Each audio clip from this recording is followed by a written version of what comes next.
આ એક એવી કહાણી છે જે કદાચ આપણા બધાની છે. એક એવી સમસ્યા વિશે જે આપણે રોજ જોઈએ તો છીએ પણ સાચું કહું તો મોટાભાગે અવગણીએ છીએ. હા, આ એક એવી ભૂલ છે જે આપણા બધાના ઘરના કોઈક ખૂણામાં છુપાયેલી છે. તો ચાલો આજે એક વ્યક્તિગત જવાબદારીની સફર પર નીકળીએ. તો વાર્તાની શરૂઆત થાય છે એક બહુ જ પરિચિત દ્રશ્યથી. વિચારો, એક જૂનો, તેજી દેવાયેલો મોબાઈલ ફોન એક બિલ્ડિંગના ખૂણામાં ધૂળ ખાઈ રહ્યો છે. વિકાસે કંઈ ખાસ વિચાર્યા વગર પોતાનો જૂનો ફોન ત્યાં ફેંકી દીધો હતો. એને લાગ્યું કે આ તો બહુ સામાન્ય વાત છે, બધા જ આવું કરે છે. પણ વાત ત્યાં અટકી નહીં. એ ખૂણામાં માત્ર એક ફોન નહોતો. ધીરે ધીરે ત્યાં વસ્તુઓનો ઢગલો વધતો ગયો. કોઈક આવ્યું અને પોતાનું જૂનું બંધ ફ્રિજ ત્યાં મૂકી ગયું.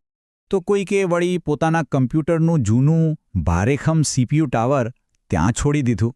જોત જોતામાં એ ઢગલામાં એક તૂટેલો પંખો પણ ઉમેરાયો, જે હવે ક્યારેય ફરવાનો નહોતો.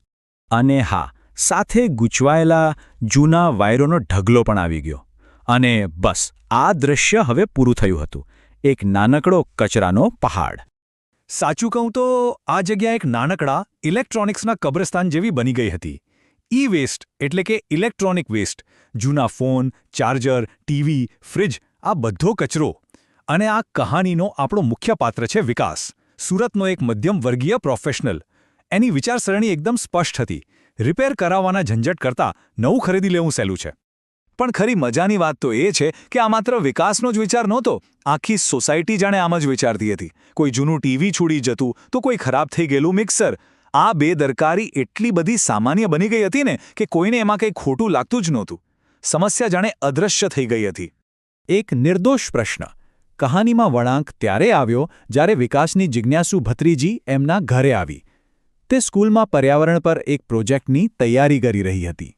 એણે રમતા રમતા સોસાયટીના એક ખૂણામાં રહેલો ઢગલો જોયો અને પછી એકદમ સહેજતાથી પૂછી લીધું, ભાઈ, આ બધું શું છે? એની આંખોમાં સાચી જિજ્ઞાસા હતી. વિકાસે વાતને ટાળવાનો પ્રયત્ન કર્યો. અરે, એ તો જૂનો ભંગાર છે, એના પર ધ્યાન ના આપ, એણે કહ્યું, જાણે કે એ કોઈ મહત્વની વાત જ ન હોય. પણ એ છોકરી ત્યાંથી હટી નહીં. તેણે એક તૂટેલો ફોન ઉઠાવ્યો અને પછી જે કહ્યું એ વાક્યે વિકાસને અંદરથી હચમચાવી દીધો. એ બોલી, આમાં બેટરી હોય છે ખરું ને? સ્કૂલમાં તો કહેતા હતા કે બેટરીઓ બહુ નુકસાનકારક હોય છે. એક ભારે અહેસાસ. બસ આ એ જ ક્ષણ હતી જે ક્ષણે ભંગાર શબ્દ અચાનક જવાબદારી બની ગયો.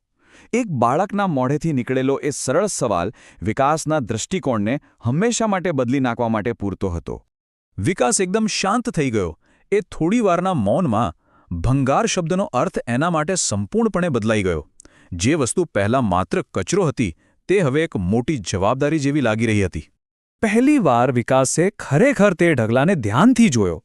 એને દેખાયું ખુલ્લી બેટરીઓ જેમાંથી વરસાદમાં સીસું અને પારો જેવા ઝેરી પદાર્થો લીક થઈ શકે છે.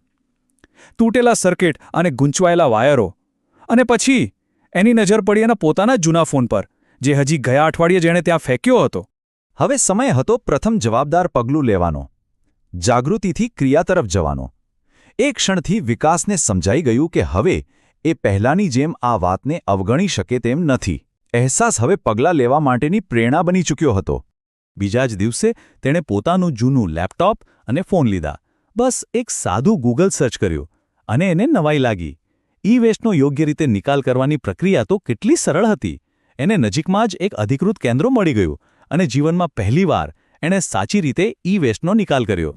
ત્યાં જે ભાઈ હતા એમણે કોઈપણ જાતના જજમેન્ટ વગર એનો સામાન લઈ લીધો અને બહુ જ સાદગીથી કહ્યું, સારું કર્યું તમે આને અહીં લાવ્યા. આ એક નાનકડા વાક્યે વિકાસને ઘણું મોટું પ્રોત્સાહન આપ્યું. અને અહીંથી શરૂ થઈ પ્રસરતી અસર. એક નાનું પગલું, મોટો ફેરફાર. આ અનુભવથી પ્રોત્સાહિત થઈને વિકાસે નક્કી કર્યું કે આ વાતને પોતાની સોસાયટી સુધી પહોંચાડવી જ પડશે. એને સમજાયું કે એકલા બદલાવ લાવવો પૂરતો નથી, જાગૃતિ ફેલાવવી પણ એટલી જરૂરી છે. તેણે સોસાયટીના વોટ્સએપ ગ્રુપમાં એક સરળ સંદેશ મોકલ્યો. પ્લીઝ ઈ-વેસ્ટને રસ્તા પર ન ફેંકો. એના માટે અધિકૃત સેન્ટર હોય છે. કેટલાક લોકોને તો એ જાણીને નવાઈ લાગી કે ઈ-વેસ્ટ રિસાયકલ પણ થઈ શકે છે. શરૂઆતમાં થોડા જ લોકોએ રસ બતાવ્યો, પણ શરૂઆત કરવા માટે એટલું પૂરતું હતું.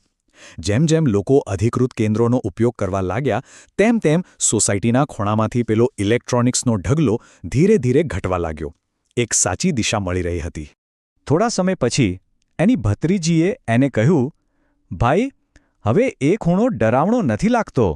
આ શબ્દોએ વિકાસના નાના પ્રયત્નની મોટી સફળતા પર મોહર મારી દીધી. એ ખૂણો હવે કચરાનો ઢગલો નહીં, પણ એક સકારાત્મક બદલાવનું પ્રતીક બની ગયો હતો. તો આ કચરાની સાચી કિંમત શું છે? આખી સફર વિકાસને એક ઊંડી સમજ તરફ દોરી ગઈ. એને સમજાયું કે આ વાત માત્ર કચરાના નિકાલની નથી, પણ આપણી આદતો અને એની સાચી કિંમત ચૂકવવાની છે. અને આ છે આખી વાતનો સાર. વિકાસને સમજાયું કે જૂના ઉપકરણોને રસ્તા પર છોડી દેવા એ એક સહેલી આદત છે, પણ ખરેખર મોંઘી આદત. એ તો જવાબદારી છોડી દેવાની છે. અને આ જ વિચાર સાથે આ કહાણી પૂરી થાય છે. વિકાસની સફર આપણને યાદ અપાવે છે કે જે વસ્તુઓ આપણે ફેંકી દઈએ છીએ તે ખરેખર ક્યાંય જતી નથી. એ આપણી બધાની સામૂહિક જવાબદારી બની જાય છે.